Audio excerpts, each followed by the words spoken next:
Pagi anak-anakku sekalian, selamat bertemu kembali dalam belajar daring kita. Nah, pada kesempatan ini kita akan masuk pada pajak penghasilan atau yang disingkat dengan PPH. Pajak penghasilan itu ada dua macam. Satu PPH pribadi, satu lagi PPH BUT, Badan Usaha Tetap. Nah, kita lihat dulu yang pertama, PPH pribadi. Menurut Undang-Undang tahun 2009 yang lalu, pajak yang dikenakan untuk orang pribadi atas penghasilan yang didapat. Jadi PPH pribadi adalah pajak yang dikenakan untuk orang pribadi atas penghasilan yang didapat. Jadi setiap orang yang punya penghasilan di Indonesia ini akan dikenakan PPH atau pajak penghasil. Siapakah subjek pajaknya atau siapakah orang yang dikenakan pajak itu? Yang pertama, subjek pajak pribadi yaitu orang pribadi yang bertempat tinggal di Indonesia. Orang pribadi yang berada di Indonesia lebih dari 183 hari dalam jangka waktu 12 bulan. Atau orang pribadi dalam 1 tahun pajak berada di Indonesia. Dan mempunyai niat untuk bertempat tinggal di Indonesia. Berarti yang dikenakan PPH itu orang Indonesia atau orang luar negeri yang tinggal di Indonesia dan berniat tetap tinggal di Indonesia. Subjek yang kedua adalah subjek pajak harta warisan yang boleh dibagi. Artinya warisan dari seseorang yang sudah meninggal dan belum dibagi, tetapi menghasilkan pendapatan, maka wajib warisan tadi dikenakan pajak. Misalkan, orang tuanya mempunyai tanah 25 hektar, ditanami kelapa sawit, dengan penghasilan sekian-sekian per bulan. Tapi yang 25 hektar tadi belum dibagi kepada 4 orang anaknya. Andaikanlah 4 orang anak orang tua tadi yang sudah meninggal tadi. Berarti yang 25 hektar tadi masih tetap mendapatkan penghasilan. Maka ini dikenakan pajak. Kecuali harta warisan tadi sudah dibagi-bagi, maka yang dikenakan pajak adalah orang secara pribadi setelah warisan tadi dibagikan kepada setiap orang. Yang ketiga, subjek pajak badan, yaitu badan yang didirikan atau bertempat kedudukan di Indonesia, kecuali unit tertentu dari badan pemerintah yang memenuhi kriteria. Subjek pajak badan adalah badan yang didirikan atau bertempat kedudukan di Indonesia, kecuali unit tertentu dari badan pemerintah yang memenuhi kriteria. Berarti ada badan dari luar negeri berkedudukan di Indonesia. Ada unit dari badan pemerintah yang dikenakan pajak tadi dengan kriteria sebagai berikut. Pertama, pembentukannya berdasarkan ketentuan peraturan perundang-undangan. Jadi ada peraturan perundang-undangan mendirikannya. Yang kedua, pembiayaannya bersumber dari APBN atau APBD. Yang ketiga, penerimaannya dimasukkan dalam anggaran pemerintah pusat atau pemerintah daerah. Yang keempat, pembukuannya diperiksa oleh aparat pengawasan fungsional negara. Yang kelima, bentuk usaha tetap atau BUT, yaitu bentuk usaha yang digunakan oleh orang pribadi yang tidak bertempat tinggal di Indonesia atau berada di Indonesia tidak lebih dari 183 hari dalam jangka waktu 12 bulan. Atau badan yang tidak didirikan dan berkedudukan di Indonesia yang melakukan kegiatan di Indonesia. Artinya badan itu tidak didirikan, tapi kegiatannya ada di Indonesia. Nah, kalau tadi subjek pajak, siapakah yang dikenakan pajak penghasilan itu? Sekarang adalah objek pajak. Objek Objek berarti barangnya, barang yang dikenakan pajak itu. Objek pajak adalah setiap tambahan ekonomis yang diterima atau diperoleh wajib pajak untuk konsumsi atau untuk menambah kekayaan bagi wajib pajak yang bersangkutan. Jadi objek pajaknya tentu penghasilan. Makanya dikatakan di sini setiap tambahan ekonomis yang diterima atau diperoleh wajib pajak. Objek pajak itu bisa berasal dari Indonesia, bisa juga dari luar Indonesia. Ingat ya, supaya bisa kamu bedakan, subjek pajak berarti orangnya, siapakah yang dikenakan pajak itu. Sedangkan objek pajak adalah barangnya, materinya yang dikenakan pajak. Apa materi yang dikenakan pajak? Tambahan penghasilan. Oke, kita mulai dengan hitung-hitungan anakku. Diperhatikan, disimak betul-betul. Nanti kalau ada tugas supaya bisa dikerjakan dengan baik. PPh pribadi. Pajak penghasilan pribadi, berarti orang secara pribadi. Misalnya saya bekerja di Yayasan Katolik Cinta Kasih, saya mempunyai penghasilan, maka tentu saya sebagai warga negara Indonesia yang baik tentu harus membayar PPh. Menurut Undang-Undang Nomor 36 Tahun 2018 tentang PPh Pasal 17 mengatakan, untuk wajib pajak pribadi dibagi atas beberapa lapisan penghasilan. Yang pertama, poin 1. Penghasilan sampai dengan 50 juta, tarif pajaknya 5%. Jadi kalau penghasilan saya sampai 50 juta, maka pajak yang harus saya bayar 5/100 kali 50 juta. Kalau penghasilan saya 50 juta.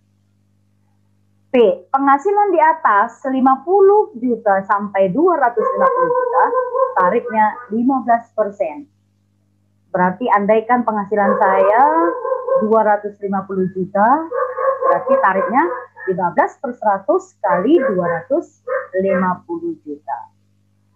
Yang ketiga, penghasilan di atas 250 juta sampai 500 juta, tarif pajaknya 25%. Berarti 25% kali 500 juta. Yang keempat, di atas 500 juta, maka tarifnya 30%. Berarti 30/100 kali 500 juta. Ingat ya, 5%, 15%, 25%, 30%. Ingat, dimulai dari 5, tambah 10, tambah 10, tambah 5. Bisa diingat? Nanti salah-salah kau pikir 5, 10, 15, 20, 25 pula. Kita ulangi. 5% tambahkan 10, 15% tambahkan 10, 25% tambah 5. Berarti atas dan paling bawah tambah 5, yang di tengah-tengah tambah 10. Itu trik menghafalnya ya anakku ya. Atas bawah 5, tengah-tengah ditambah 10. Oke. Soal uangnya. Yang pertama 500 juta, 2 500 sampai 250, yang ketiga 250 sampai 500, yang keempat di atas 500. Gampangnya 50, 250, 500, di atas 500. Gampang menghafal angkanya. 50 juta, 250 juta, 500 juta, di atas 500. Ingat aja, 5, 250, 500, di atas 500. 50, 250, 500, di atas 500. Persennya tadi 5%, 15%, 25%, 30%. Atas dan bawah tambah 5%, di tengah-tengah ditambah 10%, supaya tidak lupa. Nah, jika tadi tarik-tarik kita buat ke kolom, inilah dia, supaya lebih gampang diingat. Sampai dengan 50 juta, 5%, 50 sampai 250, 15%, 250 sampai 500, 25%, di atas 500, 30%. Contoh. Supaya langsung nanti, kalau ada ulangan atau tugas, bisa dikerjakan. Perhatikan baik-baik anakku, disimak. Pak Turbo mempunyai PKP, penghasilan kena pajak sebesar 260 juta per tahun. Maka hitung pajak terhutang Pak Furkon. Turbo di sini Pak Furkon, perbaiki ya. Perbaiki ya, turbo, sini juga turbo. Kalau mau Furqon di sini Furqon, di sini juga Furqon ya. Tadi di sini saya nama kerennya saya ambil turbo, tapi di sini tidak saya suka. Maka cara menjawabnya begini. Dimulai dari 5% anakku. Ini kan penghasilannya 260 juta. Kalau kita lihat di tabel ini, 260 juta berarti berada di tingkat yang ketiga. 25%. Menurut kita, berarti langsung aja 25% dikali 260 juta. Tapi ingat, pemerintah tidak mau dirugikan. Maka penghitungannya begini. Harus dimulai dari tarif paling atas. Sampai dengan 50 juta. Kita mulai 5%. 5 per 100. 5% itu sampai dengan 50 juta. Nah, kita kalikan 50 juta. 5 per 100 kali 50 juta. Coret 2 nolnya. Ini kan 100, buang nolnya 2. 5 kali 5, 25. Tambahkan nolnya 1, 2, 3, 4, 5. 1, 2, 3, 4, 5. Oke. Yang kita kalikan baru berapa? Baru 50 juta. Kita lihat persen di bawahnya lagi. Berapa? 15%. 15%. 15 per 100. Kali berapa? Di sini kan kali 50 sampai 250 juta. Tidak bisa langsung anakku kita kalikan 250 juta. Harus paling bisa 50 juta. Ini yang paling depan. Berarti 15% kita kalikan dulu 50 juta. Jangan kau buat yang dalam pikiranmu ya. Nah, berarti 15% kali 50 juta. 5 kali 15 sama dengan 75. Coret 2 nolnya karena per 100. Berarti tinggal berapa? 1, 2, 3, 4, 5. 1, 2, 3, 4, 5. Berarti 7.500.000. Oke. Kalau tadi yang pertama 50 juta, yang kedua juga 50 juta. Baru berapa? 50 tambah 50 berarti 100. Kita masuk pada persen yang ketiga, 25%. Nah ini dia, 25 per 100. Tadi ini berapa? 50 tambah 50, 100. Berapa PKP-nya? 260. 25% itu paling boleh kali berapa? Bukan 500 juta, tapi 250. Berarti kita kalikan,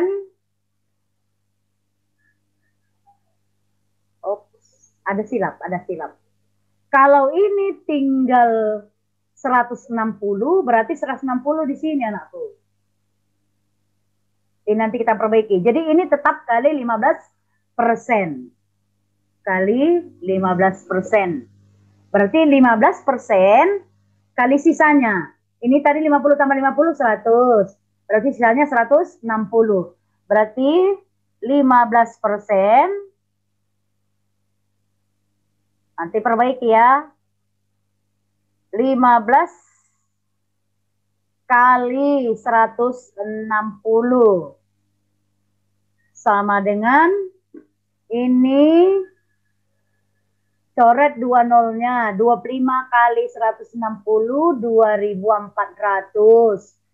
2.400 coret, tambahkan nolnya berapa? Coret 2 nolnya berarti tambah berapa ini? 1, 2, 3, 4, 5. 1, 2, 3, 4, 5.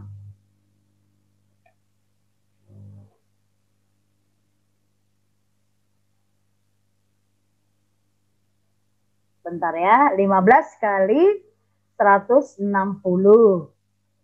15, ini 15 ya. Kali 160 sama dengan 2.400. Ini tinggal berapa nolnya tadi? 1, 2, 3, 4. 2.400 tambah nolnya 4 karena sudah dicoret 2. 1, 2, 3, 4. Berarti 24 juta. Ini 24 juta ya anakku. 24 juta. Berarti 24 juta tambah 2.500.000 tambah 7.500.000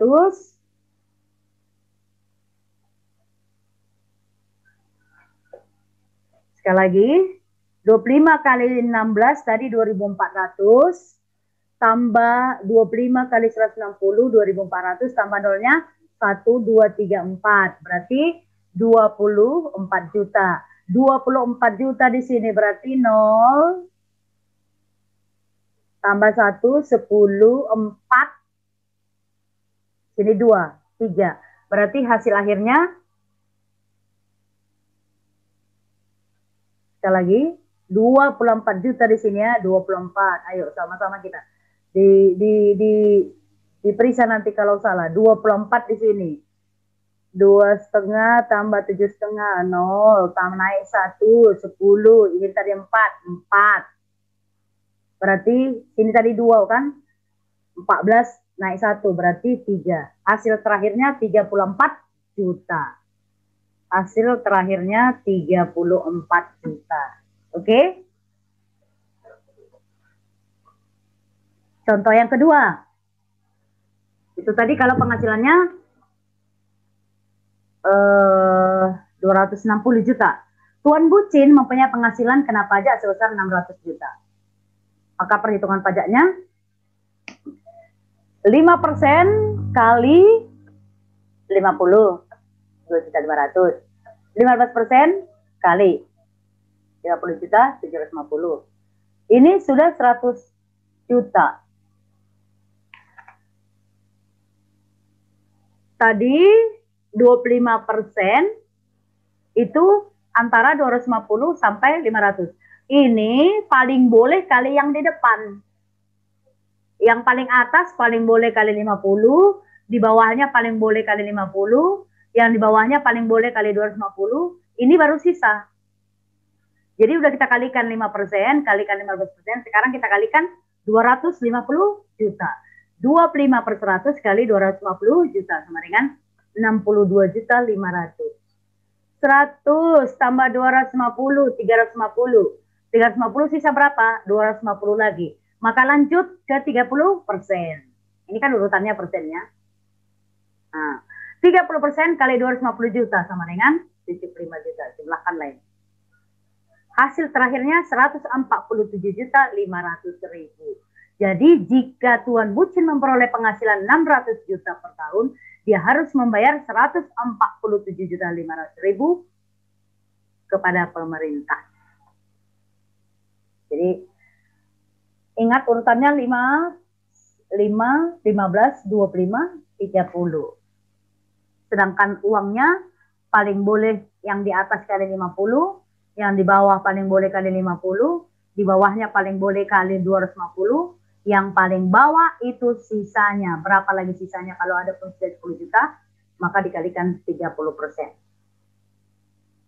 Oke, nakku, itulah PPh pribadi. Sekarang kita coba masuk ke PPh BUT. Pajak penghasilan badan usaha tetap. Badan usaha tetap itu adalah bentuk usaha yang dipergunakan subjek pajak luar negeri. Non-resident taxpayer. Baik orang pribadi atau nature person, atau badan atau legal person, untuk menjalankan usaha atau melakukan kegiatan di Indonesia. Bentuk badan usaha tetap yang dikenakan pajak terdiri dari 16 bentuk usaha. Pertama, tempat kedudukan manajemen, cabang perusahaan, ruang untuk promosi dan penjualan, kantor perwakilan, pertambangan dan penggalian sumber alam, wilayah kerja pertambangan minyak dan gas bumi, perikanan, peternakan, pertanian, perkebunan atau kehutanan, proyek, konstruksi, instalasi atau perakitan, gudang, pabrik, bengkel, gedung kantor. Pemberian jasa dalam bentuk apapun oleh pegawai atau oleh orang lain sepanjang dilakukan lebih dari 60 hari dalam jangka waktu 12 bulan. Orang atau badan yang bertindak selaku agen yang kedudukannya tidak bebas, agen atau pegawai dari perusahaan asuransi yang tidak didirikan dan tidak berkedudukan di Indonesia yang menerima premi asuransi atau menanggung risiko di Indonesia, komputer, agen elektronik atau peralatan otomatis yang dimiliki, disewa atau digunakan oleh penyelenggara transaksi elektronik untuk menjalankan kegiatan usaha melalui internet. Inilah beberapa 16 cabang yang dikenakan, yang termasuk badan usaha tetap. maka tarif badan usaha tetap pada tahun 2009 tarifnya hanya 28% awalnya. Karena satu dan berbagai hal diturunkan menjadi 25%. Tahun 2010 berubah lagi tarifnya menjadi 25%. Turun dari tarif 28 tadi. Tahun 2020 tarifnya diturunkan lagi 22%. Karena ada beberapa demo tentang permohonan diturunkannya tarif PPh badan usaha. Maka rumus menghitungnya adalah tarif berarti persennya ya, kali penghasilan kena pajak atau taxable income. Tarifnya ininya 22%. Jadi soalnya nanti tergantung tahun berapa yang dipakai. Kalau tahun 2009 nanti disebutkan situ 28 atau 25. 2010 masih tetap 25. 2022 20%. Nah, masuk ke contoh. Maaf, saya minum karena sakit kerongkongan.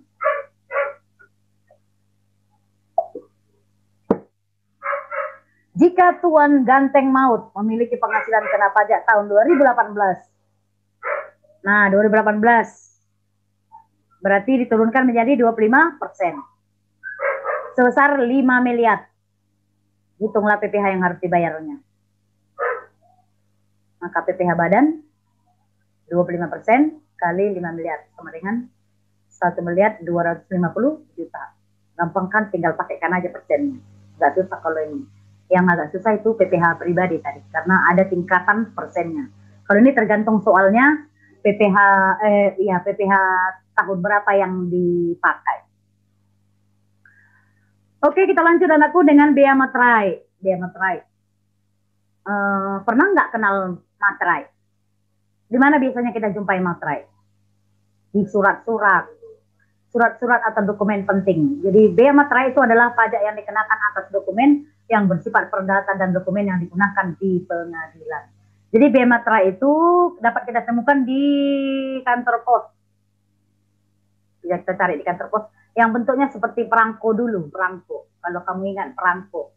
Kalau zamanmu nggak lagi ya, nggak ada lagi perangko ya. Fungsi bea materai. Menurut Undang-Undang Nomor 13 Tahun 85 tentang bea materai dikatakan kalau fungsi bea materai itu adalah pajak dokumen. Jadi pajak. Jadi tulisan-tulisan atau dokumen-dokumen dikenakan pajak juga ya. Memang Indonesia ini termasuk kaya akan pajak. Pajak dokumen yang dibebankan oleh negara untuk dokumen tertentu. Jadi pada dasarnya bea materai itu adalah pajak atau objek pemasukan kas negara yang dihimpun dari dana masyarakat yang dikenakan terhadap dokumen tertentu. Artinya dokumen berharga yang dibubuhi materai akan dianggap sah. Contoh perjanjian jual beli tanah, jual beli rumah harus disertai dengan materai. Daftar dokumen yang dikenakan materai. 1. Surat perjanjian dan surat-surat lainnya yang dibuat dengan tujuan digunakan sebagai alat pembuktian mengenai perbuatan, kenyataan, atau keadaan yang bersifat perdata. Yang kedua, akta-akta notaris termasuk salinannya. Yang ketiga, akta-akta yang dibuat pejabat pembuat akta tanah termasuk rangkap-rangkapnya. Yang keempat, surat yang memuat jumlah uang, di antaranya surat yang menyebutkan penerimaan uang, surat yang menyatakan pembukuan uang atau penyimpanan uang dalam rekening di bank. Surat yang berisi pemberitahuan saldo rekening di bank, surat yang berisi pengakuan bahwa utang uang seluruhnya atau sebagiannya telah dilunasi atau diperhitungkan. Yang kelima, surat berharga seperti wesel, promes, dan akses. Yang keenam, dokumen yang akan digunakan sebagai alat pembuktian di muka pengadilan. Berdasarkan peraturan pemerintah Republik Indonesia nomor 24 tahun 2000, tarif bea materai yang berlaku adalah 6.000. Walaupun dulu sempat juga berlaku 3.000, tapi sekarang nggak ada lagi berlaku 3.000. Nah, itulah bea materai. Kita lanjut atas pajak penjualan atas barang mewah. PPNBM. Lihat N-nya kecil, jangan salah tulis. PPNBM, pajak penjualan. PN-nya penjualan, BM barang mewah. Itu merupakan pajak yang dikenakan pada barang yang tergolong mewah yang dilakukan oleh produsen atau pengusaha untuk menghasilkan atau mengimpor barang tersebut dalam kegiatan usaha atau pekerjaannya. Jadi untuk barang mewah. Barang-barang yang tergolong yang harus dikenai PPN ini kecil ya, PPNBM. Pertama, barang yang bukan barang kebutuhan pokok. Jadi kalau kebutuhan pokok, beras, gula, sabun, itu tidak boleh dikenakan PPNBM. Yang kedua, barang yang hanya dikonsumsi oleh masyarakat tertentu, berarti orang-orang kaya. Yang ketiga, barang yang hanya dikonsumsi oleh masyarakat berpenghasilan tinggi, misalnya membeli mobil Pajero. Empat, barang yang dikonsumsi hanya untuk menunjukkan status atau kelas sosial. Misalnya beli helikopter. Tarif pajak penjualan atas barang mewah menurut pasal 8 Undang-Undang 42 tahun 2009, tarif pajak penjualan atas barang mewah ditetapkan paling rendah 10%, paling tinggi 200%. Jika pengusaha melakukan ekspor barang kena pajak yang tergolong mewah, maka akan dikenai pajak dengan tarif 0%. Sekali lagi saya ulangi. Jika pengusaha melakukan ekspor barang kena pajak yang tergolong mewah, maka dia akan dikenakan 0%. Misalnya saya menghasilkan barang A untuk saya ekspor ke Amerika. Karena tujuan saya mengekspor, berarti mendatangkan uang bagi Indonesia, maka saya tidak dikenakan PPNBM. Karena kegiatan yang saya lakukan ekspor ke luar negeri. Jadi silakan berlomba-lomba untuk menciptakan barang ekspor ke luar negeri. Beberapa jenis barang mewah yang terkena PPNBM. Pertama, properti. Properti ini bisa dibagi menjadi rumah, townhouse dengan jenis non-strata title dengan luas bangunan 350 meter persegi atau lebih. Properti akan dikenakan PPN sebesar 20% karena sifatnya yang mewah dan mempunyai sebuah nilai investasi yang sangat baik. Properti. Karena yang terkenal ya itu apartemen-apartemen. Ada orang sampai mempunyai 250 buah apartemen. Yang kedua, mobil. PPNBM mobil mewah adalah pajak penjualan dikenakan pada kendaraan jenis mobil tertentu, sebagaimana telah diatur oleh Peraturan Pemerintah Nomor 22 Tahun 2014 dan Peraturan mengenai kepemilikan nomor 464/PMK 011/2014 yang berbeda-beda dan menyesuaikan sendiri dengan kapasitas dari mesin mobil yang Anda miliki. Artinya tergantung kepada jenis mobilnya. Jadi tidak sama semuanya. Misalnya pajak Pajero itu beda, pajak Karpat beda, apalagi yang mobil-mobil mewah. Lamborghini beda. Gitu. Yang ketiga, kepemilikan senjata api. Di Indonesia sangatlah sulit untuk bisa mempunyai sebuah izin memiliki senjata api karena regulasinya yang ketat membuat kepemilikan senjata api akan dikenai PPNBM hingga 40%. Tidak semua orang bisa mempunyai senjata api dan dibutuhkan proses yang sangat ketat untuk bisa mempunyai. Jadi kalau dia sebenarnya tidak ada haknya untuk memiliki itu, tapi dia memiliki itu, dia bisa kena ranah hukum. D. Perangkat elektronik. Regulasi mengenai perpajakan perangkat elektronik ini sudah disebutkan dalam Peraturan Menteri Keuangan Nomor 123/PM 011/2013 yang ditandatangani oleh Menteri Keuangan pada 26 Agustus 2013 yang lalu. Terdapat beberapa perangkat elektronik yang dikenakan PPN sebesar 10%. 10% saja. Satu lemari pendingin dengan kapasitas di atas 180 liter dan mempunyai harga jual di atas 10 juta per unitnya. Jadi kalau macam kulkas saya hanya harga 1.200.000, nggak dikenakan pajak sebesar 10%. Yang kedua, mesin pendingin udara dengan kapasitas pendingin di atas 1 PK atau dengan nilai jual di atas 5 juta per unitnya. Yang ketiga, kamera digital dengan berbagai bentuk kamera fotografi yang punya nilai jual dan impor di atas 10 juta per unitnya. Yang keempat, pemanas air instan atau pemanas air yang punya tempat penyimpanan yang punya nilai impor atau harga jual di atas 5 juta. Cara menghitungnya gampang. DPP pajak penjualan barang mewah kali tarif pajak. Berapa harga dari barang tadi, harga awalnya dikali tarif pajak. Itulah nanti harga penjualannya. Contoh, cara menghitung pajak penjualan atas barang mewah yang terutang. Carikan rumusnya. Jika Sule akan membeli sebuah kendaraan roda 4 dengan kapasitas mesin sebesar 1800 cc dan mempunyai harga jual sebesar 260 juta rupiah, maka berapakah pajak yang harus dibayar Sule? Harga mobilnya 260 juta, maka harga nilai PPN kendaraannya 10%. 10% kali 260 juta sama dengan 26 juta. PPNBM-nya ditentukan 40%. Ditentukan 40%. Untuk kelas roda 4 yang dibeli Sule, maka 40% kali 260 juta sama dengan 104 juta. Jumlahkan nilai mobilnya 26 juta tambah PPNB-nya 104 juta, jumlahkan menjadi 130 juta. Jadi nilai total, total nilai jual kendaraan ditambahkan PPN dan PPNB-nya 260 juta ditambah PPNB-nya 130 juta. Maka jumlahnya totalnya 390 juta.